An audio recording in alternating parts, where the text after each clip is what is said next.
तरक्कियों की दौड़ में उसी का जोर चल गया, बना के रास्ता जो भीड़ से निकल गया। Hi friends, your selection sure YouTube channel में आपका बहुत बहुत स्वागत है। आज के इस सत्र में मैं लेकर आया हूं उत्तराखंड डीएलएड प्रवेश परीक्षा 2016 के प्रश्न पत्र से संबंधित भाग 2। और आज के इस सत्र में हम हल करेंगे प्रश्न संख्या 51 से 100 तक। यदि आप डीएलएड प्रवेश परीक्षा 2022 की तैयारी कर रहे हैं या शिक्षण से संबंधित किसी भी अन्य प्रतियोगी परीक्षा की तैयारी कर रहे हैं तो यह सत्र आपके लिए मील का पत्थर साबित होने वाला है। इसलिए आप इस सत्र को धैर्य और लगन के साथ अंत तक देखने की कोशिश कीजिएगा। चलो शुरू करते हैं आज के इस महत्वपूर्ण सत्र को।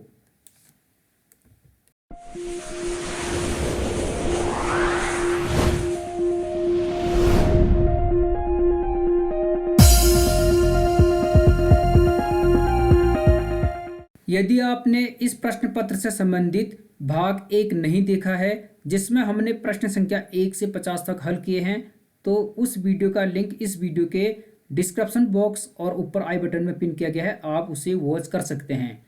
साथ ही इस वीडियो को आप लगन के साथ देखने की कोशिश कीजिएगा। इससे आप प्रश्नों के पैटर्न को समझने में सक्षम हो पाएंगे और कम से कम समय में तैयारी करके इस प्रकार के परीक्षाओं को क्रैक करने में सफल हो पाएंगे। आज हम प्रश्न संख्या 51 से 100 तक हल करेंगे, तो आप लगन के साथ वीडियो को अंत तक वॉच कीजिए। प्रश्न संख्या 51 इसमें था, दिए गए विकल्प में से उस शब्द को चुनिए जो ट्राइब्यूनल शब्द के अक्षरों का प्रयोग करके नहीं बनाया जा सकता। यहाँ पर 4 शब्द थे। यह कोडिंग डिकोडिंग का एक प्रश्न है, यानी रीजनिंग का प्रश्न है। आप वीडियो को पॉज करके हल कर सकते हैं रफ कॉपी लेके। इस प्रश्न का सही उत्तर होगा ऑप्शन नंबर डी। ट्राइबल शब्द नहीं बनाया जा सकता ट्राइब्यूनल शब्दों के अक्षरों का प्रयोग करके, तो ऑप्शन नंबर डी इस प्रश्न का सही उत्तर हो जाएगा। रीजनिंग की प्रैक्टिस करना काफ़ी ज़रूरी है, इससे आप काफ़ी अच्छे मार्क्स गेन कर सकते हैं। अगला प्रश्न इसमें था, यदि अंग्रेजी वर्णमाला ABCD डॉट डॉट जेट को उलटकर सारे स्वर यानी वोवल्स निकाल दिए जाएं तो दाएं से 8वां अक्षर कौन सा होगा। तो यदि ए से जेड तक के अक्षरों को उलट दिया जाए और वहां से स्वर को निकाल दिया जाए तो दाएं से 8वां अक्षर कौन सा होगा। वीडियो को पॉज करके आप हल कर सकते हैं। इस प्रश्न का सही उत्तर होगा ऑप्शन नंबर सी, के। तो के हो जाएगा दाएं से 8वां अक्षर। रीजनिंग के लिए थोड़ा सा प्रैक्टिस चाहिए, क्योंकि प्रैक्टिस मेक मैन परफेक्ट। जितना अभ्यास होगा उतने ही आप सफल होंगे। अगला प्रश्न यहाँ पर था, नीचे दिए गए शब्दों को शब्दकोश अर्थात डिक्शनरी के क्रम में दर्शाना है, इस हेतु सही विकल्प चुनिए।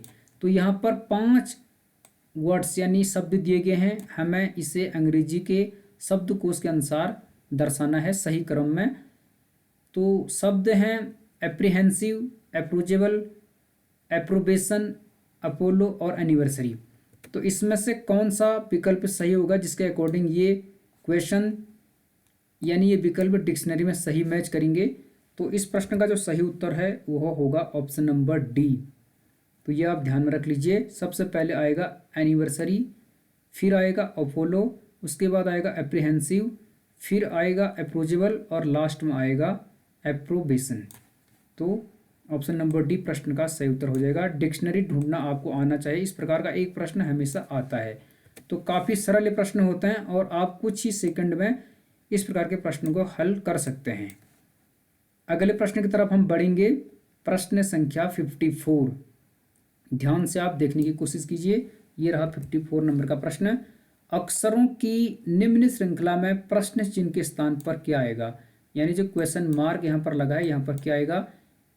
A/C, B/F, C/I, D/L, E/, question mark है। तो ऊपर देखिए C के ऊपर ABCDE है और इधर CFIL है। तो आपको थोड़ा सा हल करना है, आप आंसर इसका निकाल पाएंगे। प्रश्न का सही उत्तर होगा ऑप्शन नंबर डी, यहाँ पर आएगा O। तो क्वेश्चन मार्क की जगह आ जाएगा O। इसका सही उत्तर ऑप्शन नंबर डी होगा। तो आप इन प्रश्नों को आसानी से कर सकते हैं यदि आप थोड़ा सा रीजनिंग की प्रैक्टिस करते हैं तो। अगला प्रश्न था, प्रश्न में एक अनुक्रम दिया गया है जिसमें एक पद लुप्त है, दिए गए विकल्पों में से वह सही विकल्प चुनिए जो अनुक्रम को पूरा करे।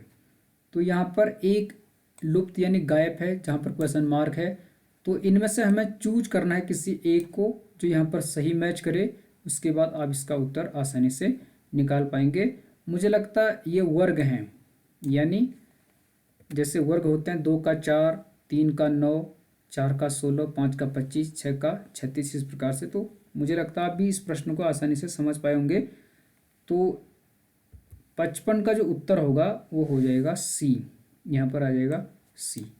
ठीक है, कैसा आएगा इसको आप ढूंढने की कोशिश कीजिए, काफ़ी सरल है। 4 का कितना होता है, 16 होता है। ठीक है, यानी 2 दूनी 4, 3 तिया 9, 4 चौको 16, इस प्रकार से। तो इसका सही उत्तर होगा ऑप्शन नंबर सी 36। ऐसे प्रश्नों को भी आप आसानी से कर सकते हैं, ये ज़्यादा टफ नहीं होते, सारे ये स्क्वायर हैं एक दूसरे के, तो ध्यान में रख लीजिएगा।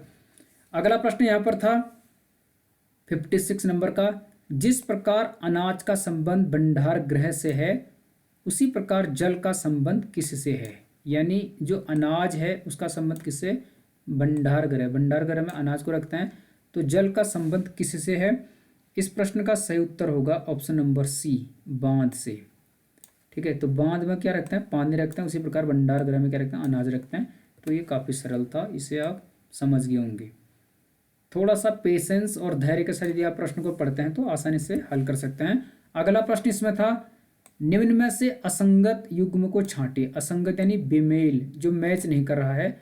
जीवन मृत्यु, विष अमृत, कपड़े गहने, लाभ हानि। तो मुझे लगता सरल था, ऑप्शन नंबर सी प्रश्न का सही उत्तर हो जाएगा। कपड़े और गहने ये मैच नहीं कर रहा, तो यही इसका सही उत्तर हो जाएगा।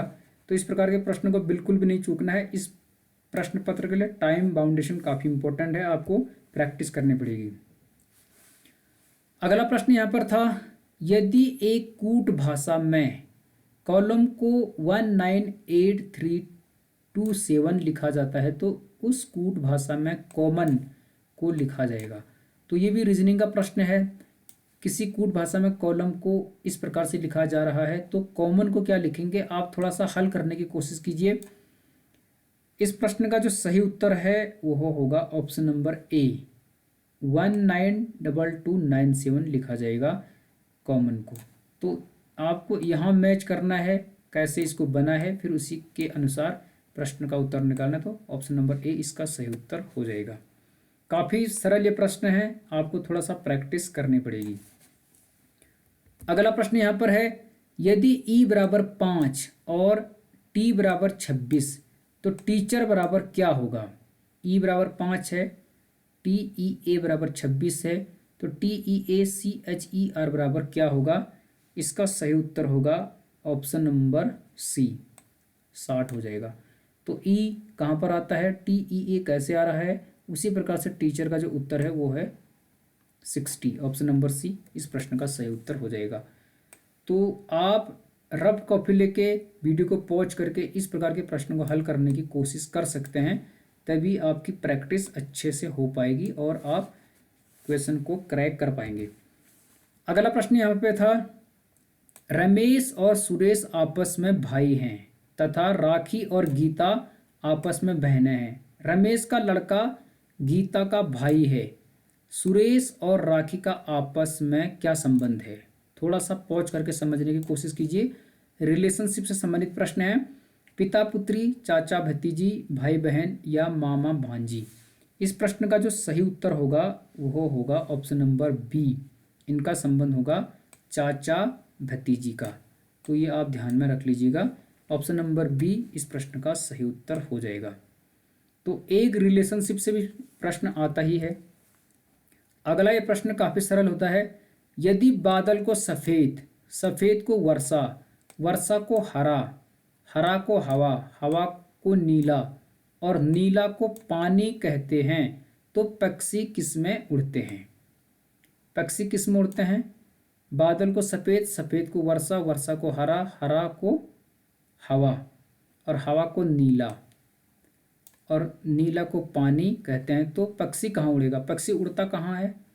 आसमान में, हवा में उड़ता है। तो इस प्रश्न का जो सही उत्तर होगा वह हो जाएगा ऑप्शन नंबर सी, नीला। क्योंकि हवा को क्या कह रहा है? वह नीला कह रहा है। तो स्वाभाविक सी बात है, पक्षी हवा में उड़ता तो, लेकिन वो हवा को कह क्या रहा? नीला कह रहा। तो पक्षी उड़ेगा नीले में। ऑप्शन नंबर सी प्रश्न का सही उत्तर होगा। इस प्रकार का भी एक प्रश्न अवश्य आता है और ये प्रश्न काफी सरल होता है, इसलिए इसे नहीं चूकना चाहिए। अगला प्रश्न इसमें था, यदि मोहन अपने घर से सूर्य को मंदिर के पीछे से उगता हुआ देखता है और उसे रेलवे स्टेशन के पीछे डूबते हुए देखता है, तो रेलवे स्टेशन से मंदिर किस दिशा में है? काफी सरल प्रश्न है कि मोहन अपने घर से मंदिर, जो सूर्य है, तो सूर्य को मंदिर के पीछे से उगता हुआ देखता है और उससे रेलवे स्टेशन के पीछे डूबते हुए देखता है, तो रेलवे स्टेशन से मंदिर किस दिशा में है? दक्षिण, उत्तर, पूर्व या पश्चिम? इस प्रश्न का जो सही उत्तर है ऑप्शन नंबर सी होगा, यह हो जाएगा पूर्व दिशा में। तो रेलवे स्टेशन मंदिर के पूर्व दिशा में स्थित होगा।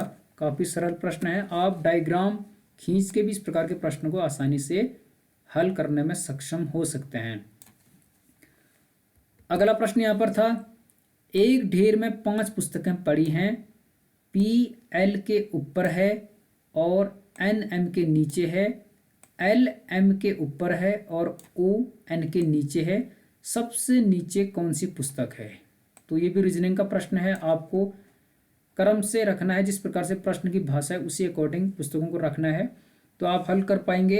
एल एम एन ओ, इसका जो सही उत्तर होगा ऑप्शन नंबर डी होगा, ओ। सबसे नीचे ओ नाम की पुस्तक होगी। डायग्राम बनाने के बाद आप इसे आसानी से हल कर पाएंगे। इस पेपर से आपको हिंट्स मिलेंगे कि कैसे प्रश्न इस परीक्षा में आते हैं, इससे आप सही दिशा में अपनी तैयारी को कर सकते हैं। अगला प्रश्न है, पेड़ों की पंक्ति में एक पेड़ बाएं छोर से 7वां और दाएं छोर से 14वां है, पंक्ति में कुल कितने पेड़ हैं? तो पेड़ों की एक पंक्ति है, उसमें एक पेड़ बाएं छोर से 7वां, यानी इधर से 7वां और दाएं छोर से 14वां है। पंक्ति में कुल कितने पेड़ हैं? 18, 19, 20 या 21? इस प्रश्न का सही उत्तर होगा ऑप्शन नंबर सी, इसमें कुल 20 पेड़ हैं। तो सी नंबर का ऑप्शन इस प्रश्न का सही उत्तर होगा। बढ़ते हैं अगले प्रश्न की तरफ। यहां पर पूछा गया है, 4 व्यक्ति पी क्यू आर एस एक टेबल के चारों ओर बैठे हैं, पी के सामने आर है, तो कौन सा कथन सही है? 4 व्यक्ति हैं, पी क्यू आर एस एक टेबल के चारों ओर बैठे हैं, पी के सामने आर है, तो कौन सा कथन सही है? इसका मैं डायरेक्ट आपको आंसर बताऊंगा। इसका सही उत्तर होगा option number B, P R का पड़ोसी नहीं है। जब आप डायग्राम बनाओगे तो आप इसे आसानी से हल कर पाओगे। पी आर का पड़ोसी नहीं है, यह इसका सही उत्तर हो जाएगा। तो मुझे लगता है आप प्रश्न के उत्तर को समझ पा रहे होंगे। अगले प्रश्न की तरफ हम बढ़ते हैं। यहाँ पर अगला जो प्रश्न था इसमें 56 है, माफ कीजिए 66 नंबर का, निम्न विकल्पों में से कौन सा विकल्प नीचे दिए हुए शब्दों का सार्थक क्रम दर्शाता है?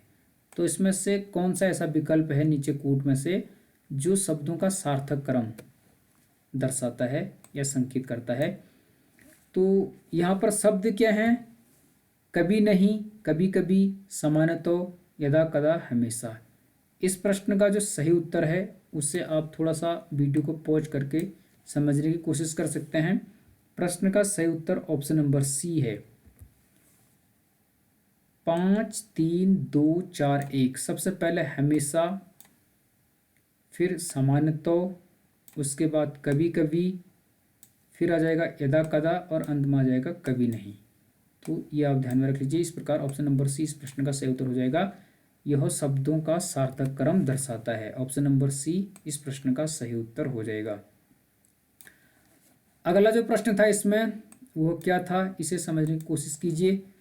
यहाँ पर पूछा गया है, नीचे दिए प्रश्न में एक पता दिया गया है, यानी एक एड्रेस दिया गया है जिसके 4 विकल्प हैं, केवल एक विकल्प नीचे दिए गए पते का सही प्रतिरूप है, शुद्ध विकल्प छांटिए। तो यहाँ एक पता दिया गया है जिसके 4 विकल्प हैं, केवल एक विकल्प नीचे दिए गए पते का सही प्रतिरूप है, वो शुद्ध वाला विकल्प हमें छांटना है।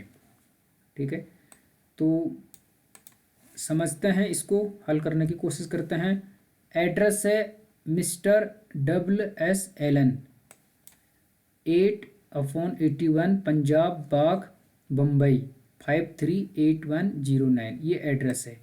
अब इस एड्रेस के अनुसार शुद्ध विकल्प कौन सा है जो सही बता रहा है? ध्यान से देखिए, मैं आपको आंसर बताता हूँ। इस प्रश्न का जो सही उत्तर होगा वो होगा ऑप्शन नंबर बी।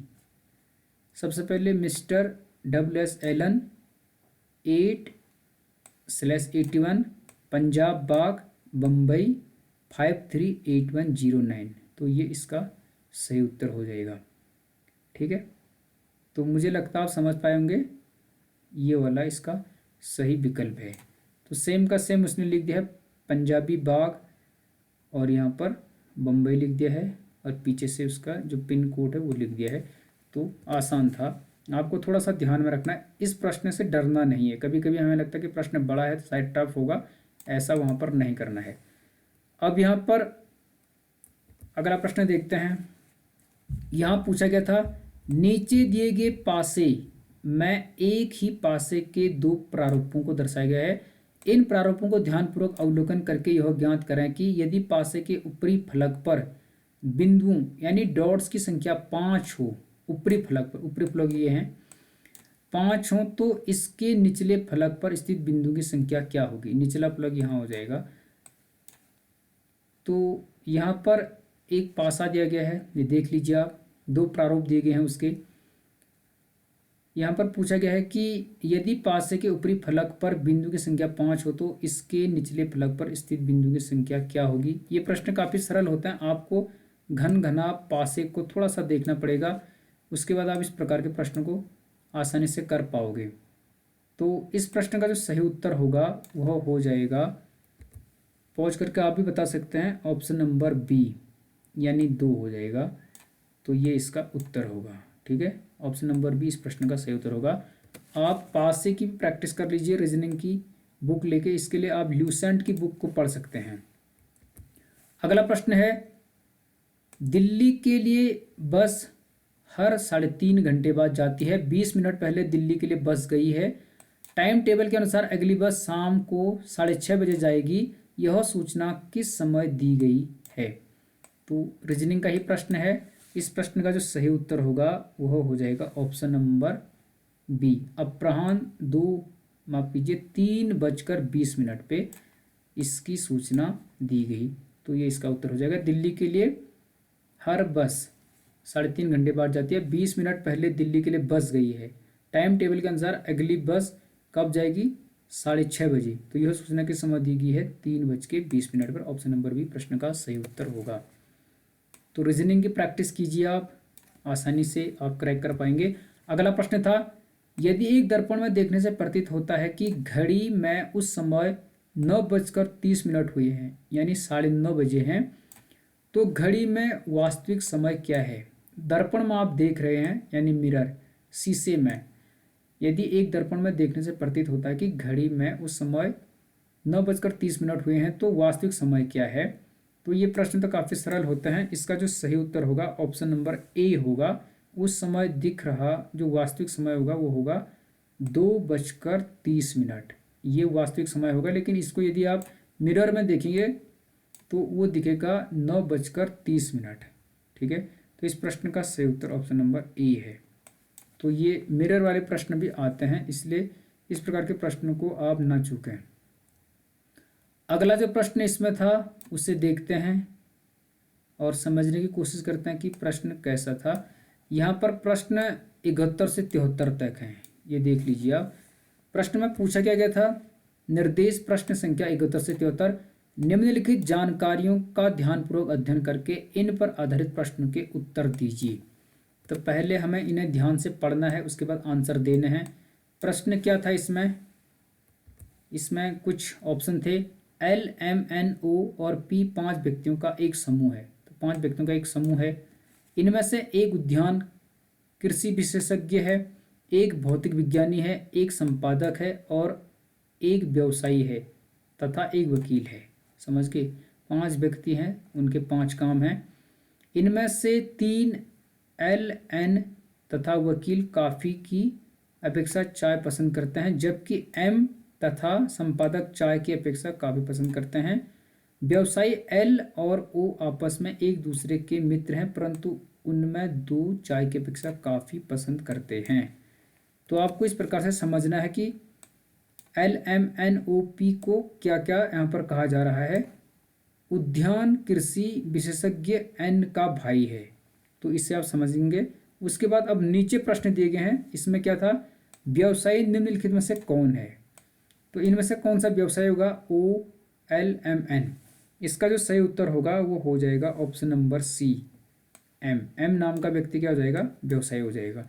तो आपको ऊपर का जो ये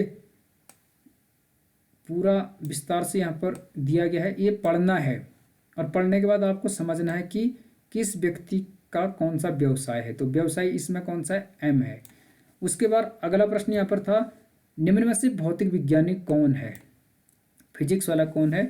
इस प्रश्न का सही उत्तर ऑप्शन नंबर C होगा, N इसमें क्या हो जाएगा, भौतिक विज्ञानी हो जाएगा। आप वीडियो को पॉज करके भी समझने की कोशिश कर सकते हैं। उसके बाद अगला प्रश्न यहाँ पर उसी से संबंधित है। यहाँ पूछा गया था, निम्न समूह में से कौन सा एक ऐसा समूह है जो कि चाय पसंद करता है और जिसमें वकील नहीं है। तो कौन सा ऐसा समूह है जो चाय पसंद करता है लेकिन उसमें वकील नहीं है, MN, MO, OP या LN। इस प्रश्न का सही उत्तर है ऑप्शन नंबर D, L और N। तो ये इसका सही उत्तर हो जाएगा।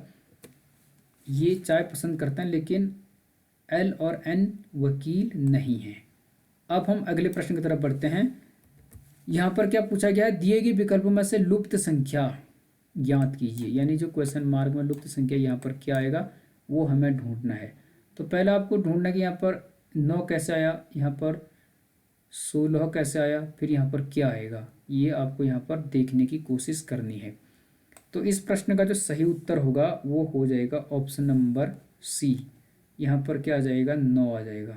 ठीक है, 9 कैसे आएगा आपको हल करने की कोशिश करनी है, आप इसके उत्तर को आसानी से समझ पाएंगे।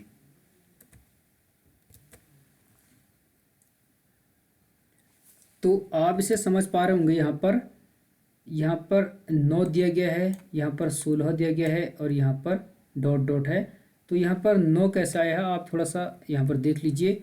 इस 2 और 1 को जोड़िए, 3 होता है, 2 और 1 3 और 3 3 9, ये इस प्रकार 9 आ जाएगा। उसी प्रकार 5 और 3 8 होता है, यानी 5 + 3 यानी 8 और 8 दूनी 16, 5 और 4 9 होता है और 9 कम 9, तो यहाँ पर क्या जाएगा, 9 आ जाएगा। ऑप्शन नंबर C प्रश्न का सही उत्तर हो जाएगा।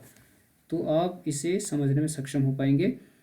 अगला प्रश्न यहाँ पर था, देख लीजिए, प्रश्न संख्या 75 है। शान 55 वर्ष का है, साथियाँ शान से 5 वर्ष छोटा है और बालन से 6 वर्ष बड़ा है। बालन का सबसे छोटा भाई देवन है जो उससे 7 वर्ष छोटा है। देवन और शान के बीच आयु में कितना अंतर है। तो ये आयु संबंधी प्रश्न है, इसको आपको प्रैक्टिस करनी पड़ेगी इस प्रकार के प्रश्नों की, तभी आप इसे हल कर पाएंगे। मैं इसका उत्तर बता देता हूँ। उत्तर है इसका ऑप्शन नंबर A, 18 वर्ष। तो शान के बीच यानी देवन और शान के बीच आयु में 18 वर्ष का अंतर है। इस प्रकार इस प्रश्न का सही उत्तर ऑप्शन नंबर A हो जाएगा। अब हम अगले प्रश्न की तरफ बढ़ते हैं। प्रश्न संख्या 76, जैसे कि आप यहाँ पर देख पा रहे हैं। यहाँ पूछा गया है, रवि के जीवन का 1/4 भाग एक लड़के की तरह 5वां भाग, एक किशोर की तरह 1/3 भाग, एक पुरुष की तरह और 13 वर्ष बुढ़ापे में बीता उसकी वर्तमान आयु है। तो ये भी गणित का प्रश्न है, इसे आप समझने की कोशिश कीजिए। इस प्रश्न का उत्तर मैं आपको बता देता हूँ, आप प्रैक्टिस कीजिए इस प्रकार के प्रश्न की। प्रश्न का सही उत्तर हो जाएगा ऑप्शन नंबर C, 60 वर्ष। तो C इसका सही उत्तर हो जाएगा। उसकी जो वर्तमान आयु है, ठीक है, वो हो जाएगी 60 ईयर। अगले प्रश्न की तरफ बढ़ते हैं। प्रश्न संख्या 77, ये रीजनिंग के प्रश्न है, रीजनिंग मैथ प्रैक्टिस कीजिए, इससे आपको हिंट्स मिल जाएगा। निम्नलिखित श्रेणी में कितने 7 ऐसे हैं जो सम संख्या से पहले आए हैं किंतु विषम संख्या के बाद नहीं आए हैं। सम संख्या क्या होती हैं, जैसे 2, 4, 6, 8, 10, 12, 14, 16, 18, 20, इस प्रकार से ये सम है। विषम क्या होती हैं, 1, 3, 5, 7, 9, 11, 13, 15, 17, 19, ये विषम है। ऑड इवन आपने सुने होंगे। तो निम्नलिखित श्रेणी में कितने 7 ऐसे हैं जो सम संख्या से पहले आए हैं परंतु विषम संख्या के बाद नहीं आए हैं। ध्यान से देखना पड़ेगा, सम संख्या से पहले लेकिन विषम संख्या के बाद नहीं आए हैं। तो कोई एक 7 ढूंढिए आप, जैसे सम संख्या से पहले और विषम संख्या के बाद। ठीक है, जैसे इनमें से ध्यान से देख लीजिए, जैसे यहाँ पर एक 7 ये है, ठीक है, ये 7 है, तो इससे पहले सम संख्या है लेकिन इसके बाद विषम है। तो ऐसे आपको ढूंढने हैं, ध्यान से देखने के बाद आपको उत्तर मिल जाएगा। प्रश्न का सही उत्तर ऑप्शन नंबर ए है। तो 1 है जो मैं यहाँ पे आपको बता चुका हूँ। तो एक ही 7 ऐसा है, बशर्ते 7 बहुत हैं लेकिन एक 7 ऐसा है जो सम संख्या से पहले आया है, यानी 2 से पहले आया है। सम संख्या से पहले कोई सम संख्या देख लीजिए आप, उसी से पहले वो आया है परंतु विषम संख्या के बाद नहीं आए हैं। ठीक है, तो समझने की आप कोशिश कर सकते हैं। ये वाला 7 इसका सही उत्तर हो जाएगा जो यहाँ पर है, ये वाला 7, क्योंकि इसके बाद भी विषम नहीं है और आगे इसका सम है। तो 2 और 6 के बीच में जो 7 है ये एक ही है। ये वाला उत्तर इसका सही उत्तर हो जाएगा ऑप्शन नंबर ए। ये प्रश्न भी काफ़ी सरल होते हैं, बस आपको ध्यानपूर्वक गौर से देखना प्रश्न, आपको उत्तर मिल जाएगा। अगला प्रश्न यहाँ पर हम देखते हैं, यदि बीते कल से पहले दिन परसों बुधवार था तो रविवार कब होगा। यदि बीते कल से पहले दिन यानी परसों, बिफोर यस्टरडे, बुधवार था तो रविवार कब होगा। तो काफ़ी सरल है, आज, आने वाला कल, आने वाले कल के बाद अगले दिन, आने वाले कल के 2 दिन बाद। इस प्रश्न का सही उत्तर है ऑप्शन नंबर सी, आने वाले कल के बाद अगले दिन क्या हो जाएगा, रविवार हो जाएगा। ऑप्शन नंबर सी है। तो ये काफ़ी सरल है और ये जो कैलेंडर है उससे संबंधित प्रश्न है, तो काफ़ी सरल है। अगला प्रश्न आप देख लीजिए, एक वर्गाकार खेत में 4 व्यक्ति पी, क्यू, आर, एस हर भुजा के मध्य में खड़े हैं। आपको ध्यान रखना है कि चित्र में दर्शाए अनुसार दिशाओं का पालन किया जाना है। तो यहाँ पर थोड़ा सा देख लीजिए प्रश्न को, फिर आप इसे समझ पाओगे कि एक वर्गाकार खेत में 4 व्यक्ति हैं पी, क्यू, आर, एस हर भुजा के मध्य में खड़े हैं। हर भुजा, जैसे एक भुजा यहाँ पर ये है, तो ये एक भुजा है, उसके मध्य में एस है, एक भुजा है उसके मध्य में पी है, एक भुजा है उसके मध्य में क्यू है और एक भुजा के मध्य में आर है। हर भुजा के मध्य में खड़े हैं। आपको ध्यान रखना है कि चित्र में दर्शाए अनुसार दिशाओं का पालन करना है, पूरब, पश्चिम, उत्तर, दक्षिण। तो ये इस प्रकार से दिशा दिए गए हैं। अब आपको इस चित्र का अवलोकन करना है ध्यान से, फिर प्रश्न के उत्तर देने हैं। यहाँ पर प्रश्न क्या था समझने का कोशिश कीजिए थोड़ा सा, फिर आप इसे हल कर पाओगे आसानी से।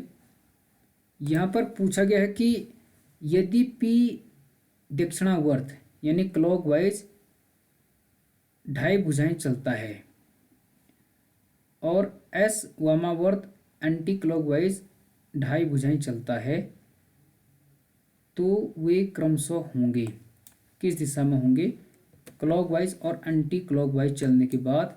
तो जो ये प्रश्न है इसका जो सही उत्तर होगा उसे समझने की आप कोशिश कर लीजिएगा। इस प्रश्न का सही उत्तर होगा ऑप्शन नंबर, बताइए क्या हो सकता है, सी। ऑप्शन नंबर सी, दक्षिण और उत्तर दिशा में। तो ये इसका सही उत्तर हो जाएगा। तो दिशा का ज्ञान आपको होना चाहिए, आप इस प्रकार के प्रश्न को आसानी से हल कर सकते हैं। अगला प्रश्न यहाँ पर देखते हैं। यहाँ पर क्या है, गीता सीता से अधिक सुंदर है लेकिन रीता जितनी सुंदर नहीं है। तो गीता क्या है, सीता से अधिक सुंदर है लेकिन रीता जितनी नहीं है। तो सबसे ज़्यादा सुंदर कौन है? रीता। फिर कौन है? गीता। और फिर कौन है? सीता। सबसे ज़्यादा सुंदर रीता, फिर गीता, फिर सीता। तो क्या होगा इस प्रश्न का सही उत्तर? होगा option number D, Sita Gita जितनी सुंदर नहीं है। जो सीता है वह गीता जितनी सुंदर नहीं है, तो उसका उत्तर यहीं पे मिल जाता है। ये वाला विकल्प इसका सही उत्तर हो जाएगा, ऑप्शन नंबर डी। तो इस प्रकार के प्रश्न से भी आपको घबराना नहीं है। कोशिश करनी है कि आप प्रश्न के उत्तर को निकालें और समय का विशेष ध्यान रखें, क्योंकि 2.5 घंटे में आपको 200 प्रश्न करने होते हैं। अगला प्रश्न इसमें था, 4 टीमों T1, T2, T3 और T4 ने एक क्रिकेट प्रतियोगिता में भाग लिया। टीम T3 ने सबसे कम रन बनाए। T3 ने सबसे कम रन बनाए। टीम T2 ने टीम T4 से अधिक रन बनाए, परंतु टीम 1 के बराबर नहीं बना पाए। कौन सी टीम ने तीसरे सबसे अधिक रन बनाए? तो सरल है, सबसे ऊपर कौन रहा? टीम 1। तो टीम 3 ने सबसे कम रन बनाए। टीम 3 तो चौथी पे रह गई, टीम 1 पहले पे रह गई। टीम 2 ने टीम 4 से अधिक रन बनाए, ठीक है। तो टीम 2 हो गया, रन बनाए, परंतु टीम 1 के बराबर नहीं बना पाए। तो कौन सी टीम तीसरे नंबर पर रही? सरल है, मुझे लगता है प्रश्न के उत्तर को आप समझ पाए होंगे। इसका सही उत्तर ऑप्शन नंबर डी होगा, टीम 4। तो टीम 4 ने क्या किए? तीसरे नंबर पर रही है। टीम 2 ने टीम 4 से अधिक रन बनाए, परंतु टीम 1 के बराबर नहीं बनाए। कौन सी टीम तीसरे नंबर पर रही? तो इसका उत्तर हो जाएगा ऑप्शन नंबर डी, टीम 4 यानी T4। ये तीसरे नंबर पर रही, ये आप समझ लीजिए। अगला प्रश्न है प्रश्न संख्या 82। यहाँ पर पूछा गया है, निम्नलिखित में असंगत का चयन कीजिए। बेमेल, पीतल, चांदी, तांबा, लोहा। प्रश्न का सही उत्तर होगा ऑप्शन नंबर ए, पीतल। ठीक है, ये क्या है? इसमें बेमेल है। बेमेल क्यों है बताने की कोशिश कीजिए। तो पीतल इसमें क्या है? बेमेल है। निम्नलिखित में से असंगत का चयन कीजिए। पीतल, चांदी, तांबा, लोहा। तो पीतल इसमें क्या है? बेमेल है। ये तो आप समझ गए होंगे। अगला प्रश्न है यहाँ पर प्रश्न संख्या 83। इसका उत्तर बताने की कोशिश कीजिए। सायंकाल 8:30 बजे घड़ी के घंटे एवं मिनट की सुइयों के बीच का कौन होगा? सायंकाल 8:30 बजे यानी 8:30 बजे घंटे और मिनट की सुई के बीच का कौन होगा? तो ये क्लॉक के जो प्रश्न है उसे संबंधित प्रश्न है। इसका सही उत्तर है ऑप्शन नंबर डी, 75 डिग्री का कोण बनेगा इसके मध्य। कब? 8:30 पर। ठीक है, तो इसको आप ऐसे हल कर लीजिए। अब इसमें 8 को गुणा कर सकते हैं 30 से, और 30 को 30 लिख सकते हैं आप 11/2। तो इसको हल करने के बाद आपका उत्तर 75 डिग्री आ जाएगा। तो घड़ी से संबंधित जो प्रश्न आते हैं इनको आप हल कर लीजिए। एक प्रश्न यहाँ से भी जरूर आता है। अगला प्रश्न यहाँ पर देखते हैं। नीचे दी गई प्रश्न आकृतियों में यदि क्रम जारी रहा तो उसके नीचे दी गई उत्तर आकृतियों में से कौन सी उत्तर आकृति रिक्त स्थान में आएगी? तो यदि आकृतियों में क्रम जारी रहे, इसी क्रम में आगे बढ़ता रहा, तो ये जो नीचे आकृतियां दी गई हैं 4 यहाँ पे, इनमें से कौन सी आकृति आएगी यहाँ पर? बढ़ते हुए क्रम में यदि इसी प्रकार से आगे बढ़ाएं तो कौन सी आकृति आएगी देखने की आप कोशिश कर सकते हैं। 4 हैं ये, ABCD। तो सबसे पहले त्रिभुज है, गोला है, फिर एक आयत है, फिर आयत इधर खड़ा हो गया, त्रिभुज इधर चले गया, गोला इधर चले गया। फिर यहाँ देखोगे तो आप ये वाला सीधे यहाँ आ गया, सर्कल ऊपर है, और ये त्रिभुज नीचे आ गया। तो इस हिसाब से जो इस प्रश्न का सही उत्तर होगा वह हो जाएगा option number C. Option number C यानी ये वाला विकल्प सही हो जाएगा, क्योंकि ये पहले इधर गया फिर इधर गया, उसके बाद ये कहाँ चले जाएगा? यहाँ चले जाएगा, और गोला आ जाएगा यहाँ पे, त्रिभुज आ जाएगा यहाँ पे। ठीक है, ये त्रिभुज आ जाएगा ऐसे में, और फिर लास्ट वाला ये इधर हो जाएगा। तो ऑप्शन नंबर सी इस प्रश्न का सही उत्तर होगा।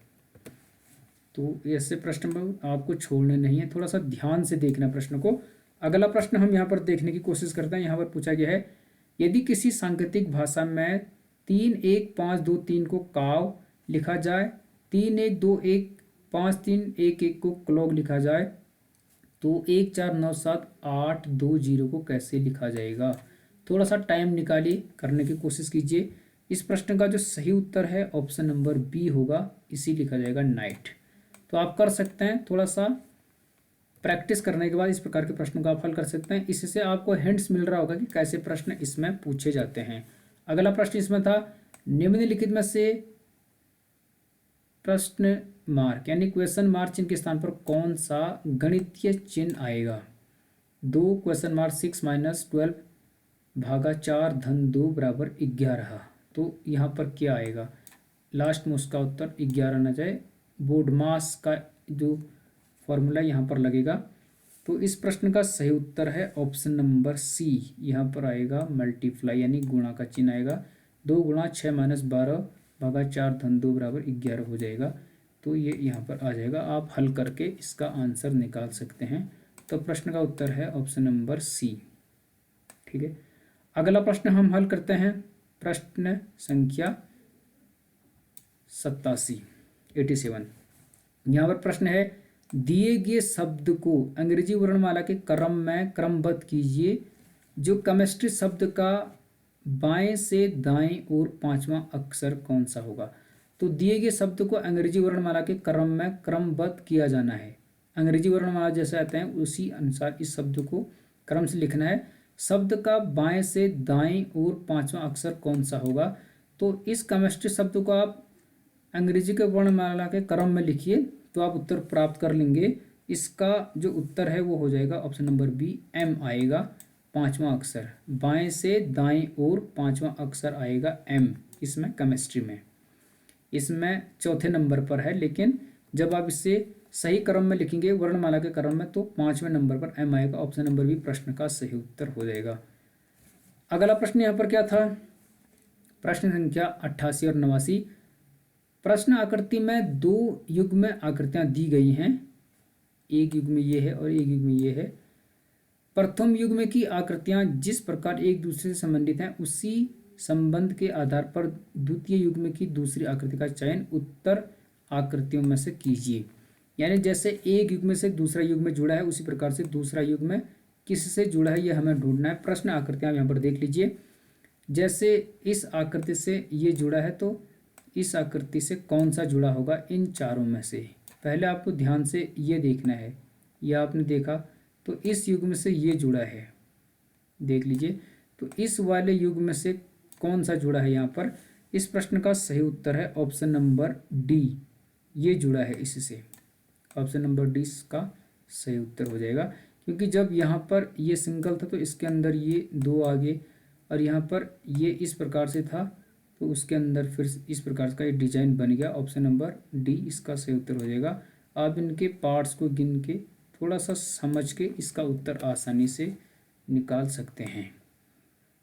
अगला प्रश्न यहाँ पर देखिए, प्रश्न संख्या 89। प्रश्न आकृतियाँ हैं, पहले इन 2 को देखिए, फिर उसके बाद इसकी जगह यहाँ कौन सा आएगा इन चारों में से। पहले आप इसको गौर से देखिए और फिर उसके बाद इसको देखिए। जैसे इसका ये वाला भाग बाहर को है तो इसका ये भाग अंदर चले गया। अब इसका ये भाग अंदर है तो यहाँ पर क्या आएगा? थोड़ा सा अगर आप ध्यान दे पा रहे हैं तो आप सही कर पाएंगे। प्रश्न का सही उत्तर ऑप्शन नंबर सी है, यानी ये आ जाएगा। जैसे इसका ये अंदर को था तो इसका ये अंदर था, ये बाहर था, तो इसका जो अगला ऑप्शन होगा उसमें ये वाला बाहर आ जाएगा और ये वाला क्या जाएगा अंदर को चला जाएगा।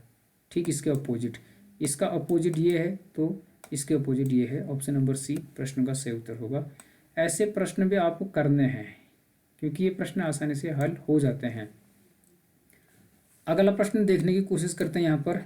यहाँ पूछा गया है, निर्देश प्रश्न संख्या 90 से 92। दिए गए आरेख में 3 प्रकार के लोग 3 आकृतियों द्वारा प्रदर्शित हैं। त्रिभुज, स्कूल शिक्षक, चतुर्भुज, विवाहित व्यक्ति, वृत्त, जो व्यक्ति संयुक्त परिवार में रह रहे हैं। अब प्रश्न संख्या 90 से 92 हमें हल करना है इससे। तो त्रिभुज क्या दर्शा रहा है? स्कूल के शिक्षक को। चतुर्भुज क्या दर्शा रहा है? विवाहित व्यक्ति को। और वृत्त क्या दर्शा रहा है? जो व्यक्ति संयुक्त परिवार में रह रहे हैं। अब हम प्रश्न हल करेंगे। आप थोड़ा सा वीडियो को पॉज करके देख लीजिए, फिर हम यहाँ प्रश्न को हल करने की कोशिश करते हैं। यहाँ प्रश्न है, विवाहित व्यक्ति जो कि संयुक्त परिवार में रह रहे हैं किंतु स्कूल के शिक्षक नहीं हैं, इसके द्वारा प्रदर्शित है। तो इस प्रश्न का सही उत्तर ऑप्शन नंबर बी होगा, डी नाम का व्यक्ति। तो विवाहित व्यक्ति जो कि संयुक्त परिवार में रह रहे हैं किंतु स्कूल के शिक्षक नहीं हैं, किसके द्वारा प्रदर्शित हैं, डी द्वारा। आप दोबारा से चित्र को देख सकते हैं। डी वाला जो व्यक्ति है, यहाँ पर आप देख लीजिए डी कहाँ पर है, डी है यहाँ पर, ये है डी। ठीक है, तो विवाहित व्यक्ति जो कि संयुक्त परिवार में रह रहे हैं किंतु स्कूल के शिक्षक नहीं हैं। स्कूल का शिक्षक किससे दर्शाया गया है, त्रिभुज से। तो आप देख लीजिए त्रिभुज में ये नहीं आ रहा है, जो डी वाला विकल्प है ये त्रिभुज के अंदर नहीं है। त्रिभुज तो यहीं तक है, त्रिभुज के अंदर क्या क्या आ रहा है, एफ आ रहा है, बी आ रहा है, सी आ रहा है, लेकिन डी नहीं आ रहा है। तो ये संयुक्त परिवार में रह रहा है लेकिन वो शिक्षक नहीं है। इस प्रकार ऑप्शन नंबर जो बी है उस सही उत्तर हो जाएगा, डी नाम का व्यक्ति। अगला प्रश्न है, ऐसे स्कूल शिक्षक जो कि ना तो विवाहित हैं और ना ही संयुक्त परिवार में रहते हैं, किसके द्वारा प्रदर्शित होते हैं। तो ऐसे शिक्षक कौन है, ऐसे स्कूल शिक्षक जो ना तो विवाहित है और ना ही संयुक्त परिवार में रह रहे हैं, किसके द्वारा प्रदर्शित हैं। इस प्रश्न का सही उत्तर है option number A, F. F नाम का व्यक्ति विवाहित भी नहीं है और संयुक्त परिवार में भी नहीं रह रहा है। थोड़ा सा देख लेते हैं। तो एफ नाम के व्यक्ति को आप देख लीजिए, यह है एफ नाम का व्यक्ति। तो ये एफ नाम का व्यक्ति ना तो विवाहित है और ना संयुक्त परिवार में रह रहा है, क्योंकि त्रिभुज और माफ कीजिए वृत्त और चतुर्भुज से विवाहित और संयुक्त परिवार को दर्शाया गया है, लेकिन एफ एकदम बाहर है, एफ शिक्षक है। तो ये ना तो संयुक्त परिवार में रह रहा है और ना ही ये क्या है, विवाहित है। अगला प्रश्न हम देखेंगे, प्रश्न संख्या 92। समझने की कोशिश कीजिए, ये प्रश्न काफ़ी सरल होते हैं। ये है 92 नंबर का प्रश्न, यहाँ देख लीजिए। अविवाहित व्यक्ति जो संयुक्त परिवार में रह रहे हैं किंतु स्कूल शिक्षक नहीं है, किसके द्वारा प्रदर्शित है। अविवाहित व्यक्ति को किससे दर्शाया गया है, अविवाहित व्यक्ति यानी जिसका विवाह नहीं हुआ है। अविवाहित व्यक्ति जो संयुक्त परिवार में रह रहे हैं किंतु स्कूल शिक्षक नहीं है। स्कूल शिक्षक कौन कौन है, इसमें एफ भी है, सी भी है, डी भी है। अब इसका उत्तर बताने की कोशिश कीजिए वीडियो को पॉज करके। प्रश्न का सही उत्तर है ऑप्शन नंबर सी यानी ई। ई कहाँ पर है, ये है ई। तो ई अविवाहित व्यक्ति है जो संयुक्त परिवार में रह रहे हैं किंतु स्कूल शिक्षक नहीं है। तो स्कूल शिक्षक तो एफ बी ई है, ठीक है, एफ बी और सी है, लेकिन ई नहीं है। तो ये ई वाला जो विकल्प हो जाएगा यहाँ पे ई। तो ऑप्शन नंबर सी प्रश्न का सही उत्तर होगा, ये स्कूल शिक्षक नहीं है। अगला प्रश्न यहाँ पर देखिए, ये भी काफ़ी आसान प्रश्न है। दी गई आकृतियों में से उस उत्तर आकृति को चुनिए जिसमें प्रश्न आकृति निहित है। तो जैसे प्रश्न आकृति है जेड, जेड है। यहाँ पर प्रश्न में पूछा गया है, दी गई उत्तर आकृतियों में से उस उत्तर आकृति को चुनिए जिसमें प्रश्न आकृति निहित है। तो इन चारों में से एक ऐसी आकृति है जिसमें ये प्रश्न आकृति निहित है, उसे हमें चुनना है। ध्यान से देख लीजिए, आपको मिल जाएगा किसमें ये बना है। आप आराम से ऐसे मैच कर सकते हैं, ऐसे करके घुमाइए और उसे कोशिश कीजिए कि उत्तर किस में है। इस प्रश्न का जो सही उत्तर है ऑप्शन नंबर ए है, इस वाले आकृति में है वह विकल्प, यानी इस प्रकार का जो भी बना है वो इसमें है जेड। तो इसमें इसका सही उत्तर हो जाएगा। ध्यान से देखिए, आप समझ पाएंगे। अगला प्रश्न है यहाँ पर प्रश्न संख्या 94। यहाँ पूछा गया है, दी गई चार उत्तर आकृतियों में से कौन सी आकृति प्रश्न आकृति में दिए गए टुकड़ों से बनाई जा सकती है। तो दी गई चार उत्तर आकृतियों में से, ये चार उत्तर आकृतियां हैं, इनमें से कौन सी आकृति प्रश्न आकृति में दिए गए टुकड़ों से बनाई जा सकती है। तो ये तीन टुकड़े हैं और यहाँ चार ऑप्शन है। तो इन चारों में से कौन सा ऐसा ऑप्शन है जो इन तीन टुकड़ों से मिलकर बनाई जा सकती है, गौर से देखिए प्रश्न को और समझने की आप कोशिश कीजिए, इससे आप इससे आसानी से समझ पाएंगे। इस प्रश्न का जो सही उत्तर है वो हो जाएगा option number D. Option number D, यानी इसे बना सकते हैं आप इस वाले विकल्प को, ऑप्शन को। तो इसमें ये आयत भी जा रहा है, यहाँ पर है ये वाला, और एक टेढ़ा वाला त्रिभुज जैसा यहाँ पर है, और एक टेढ़ा त्रिभुज ये वाला यहाँ पर है। तो इस आकृति को आप इसे बना सकते हैं, काफ़ी आसान है, देख लीजिए। अगले प्रश्न की तरफ बढ़ते हैं। आखिरी के 6 प्रश्न बचे हैं, हल कर लेते हैं। यहाँ पर पूछा गया है निम्नलिखित आकृति में कितने वर्ग हैं, तो कितने स्क्वायर हैं इसमें। ध्यान से देखिए, पहले अंदर के स्क्वायर को आप गिन सकते हैं, उसके बाद आप सही उत्तर पर पहुंच जाएंगे। इस प्रश्न का मैं डायरेक्ट उत्तर बता देता हूं। प्रश्न का सही उत्तर है ऑप्शन नंबर डी, यानी 3 है। तो निम्नलिखित आकृति में कितने वर्ग हैं, तो 3 वर्ग हैं। 3 वर्ग कौन कौन से हैं, एक वर्ग तो ये है, ये बीच वाला, ये दूसरा वर्ग ये है ये वाला, और तीसरा वर्ग ये बाहर का। तो 3 ही है, बाकी आयत हैं या त्रिभुज हैं। तो ये देख लीजिए, केवल 3 थे। ऑप्शन नंबर डी प्रश्न का सही उत्तर होगा। आपको ज़्यादा कंफ्यूज यहाँ पर नहीं होना है। अगला प्रश्न यहाँ पर देख लीजिए, देश का राष्ट्रपति से वही संबंध है जो राज्य का किससे है। काफ़ी आसान है, ऑप्शन नंबर डी राज्यपाल से। तो देश में जो राष्ट्रपति है वही राज्य में राज्यपाल होता है। देश का सर्वोच्च व्यक्ति राष्ट्रपति, राज्य का सर्वोच्च व्यक्ति राज्यपाल। तो काफ़ी आसान था। अगले प्रश्न की तरफ बढ़ते हैं। यहाँ पर प्रश्न संख्या 97 से 98 पूछा गया है, निम्न प्रश्नों में से कौन सी उत्तर आकृति प्रश्न आकृति के प्रतिरूप को पूरा करेगी। तो निम्न प्रश्नों में कौन सी उत्तर आकृति प्रश्न आकृति के प्रतिरूप को पूरा करेगी। यह है प्रश्न आकृति, ये प्रतिरूप एक मॉडल है। तो इन उत्तर आकृति में से कौन सा इसे पूर्ण करेगी। पहले वाला देख लीजिए, दूसरा वाला देख लीजिए, तीसरा वाला देख लीजिए। सरल है, इसका ये वाला टुकड़ा यहाँ है, ये टुकड़ा फिर इधर आ गया, उसके बाद टुकड़ा यहाँ चलेगा। तो चौथे में टुकड़ा कहाँ जाएगा, यानी डायरेक्ट एक को हट के आ रहा है, पहले 1 2 3, तो टुकड़ा जिसका इधर को होगा। तो स्वाभाविक सी बात है, इसका सही उत्तर होगा ऑप्शन नंबर बी, ये वाला। तो ये जो काला काला है इधर को आ गया, तो वो काला इधर को आ जाएगा, जो ये ऊपर को जा रहा है। तो मुझे लगता है समझ गए होंगे, ये घूम रहा है, ये वाला जो है, पहले ये इधर था, उसके बाद इधर आया, फिर इधर आया, तो फिर ये इधर चले जाएगा। तो ऑप्शन नंबर जो बी है उसका सही उत्तर हो जाएगा। ठीक है, अब हम अगले प्रश्न की तरफ बढ़ते हैं। प्रश्न संख्या 98 हम यहाँ पर देखेंगे, 98। इसे देखिए आप, ये रीजनिंग के प्रश्न हैं। यहाँ पूछा गया है प्रश्न आकृति ये है, अब क्वेश्चन मार्क की जगह कौन सा आएगा। ये भी काफ़ी सरल है। एक को देखिए आप, सिर्फ इतने को देख लीजिए, इससे आप समझ पाओगे। तो पहले सर्कल था, उसके बाद ये 2 आगे, फिर इस प्रकार से आएगा, और इसने काटा है तो पूरा सर्कल बन जाएगा। इस प्रश्न का सही उत्तर है ऑप्शन नंबर ए, ये वाला पूर्ण करेगा इसको। तो पहले सर्कल था, उसको एक सीधे ने काटा, फिर त्रिभुज बना, और ये होगा। तो इस प्रकार से ये वाला इसका सही उत्तर हो जाएगा। काफ़ी आसान है।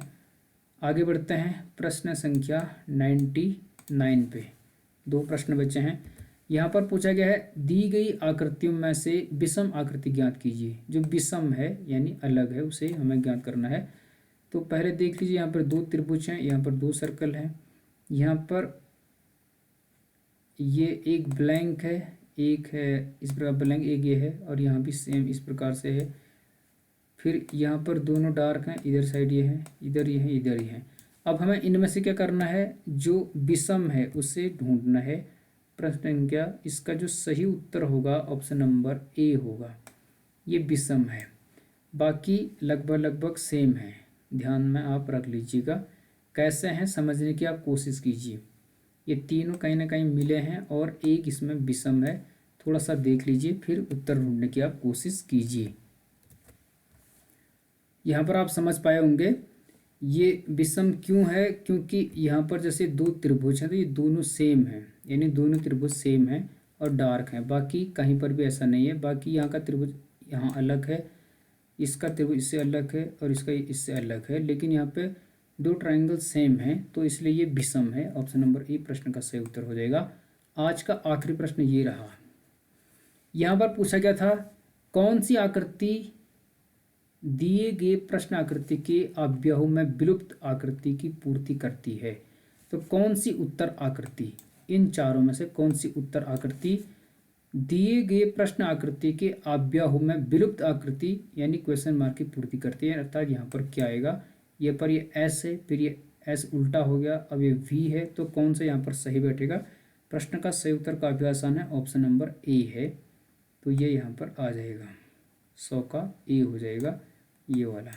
ठीक है, तो क्योंकि आप वी को घुमाओगे तो जैसे एस को आपने घुमाया तो इसको ठीक उल्टा कर दे, उसी प्रकार अगर आप वी को घुमा भी दोगे, जैसे ये है इसी को आप रिवर्स कर दोगे इस प्रकार से, नहीं ऐसे है, और इसी को पलटा दोगे तो वो सेम वैसे ही दिखेगा, क्योंकि एस को घुमाओगे इस दिशा में तो वैसे दिखेगा, और वी को घुमाओगे तो इस प्रकार से वो ऐसे ही दिखेगा। तो ऑप्शन नंबर ए प्रश्न का सही उत्तर होगा। तो आज हमने 50 प्रश्न हल किए, प्रश्न संख्या 51 से 100 तक। आगे और इसमें 100 प्रश्न बचे हैं, 50 अगली वीडियो में आएंगे, फिर 50 आखिरी वीडियो में आएंगे।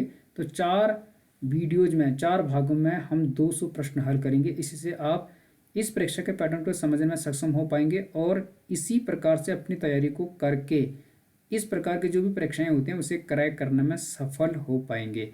यदि वीडियो अच्छी लगी तो लाइक कर लीजिए, चैनल पर यदि पहली बार विजिट कर रहे हैं तो सब्सक्राइब कर लीजिएगा, हौसले बढ़ाने के लिए कमेंट कीजिए और शेयर कीजिएगा, ताकि अन्य लोगों के काम भी ये वीडियो आ सके और वो भी तैयारी करके अपने मंजिल को प्राप्त करने में सक्षम हो सकें। मिलते हैं अगले पार्ट्स में, तब तक बने रहिए गंगा प्रकाश वैश्विक और your selection sure YouTube channel के साथ। आपका बहुत बहुत आभार, बहुत बहुत शुभकामनाएं। All the best, good luck.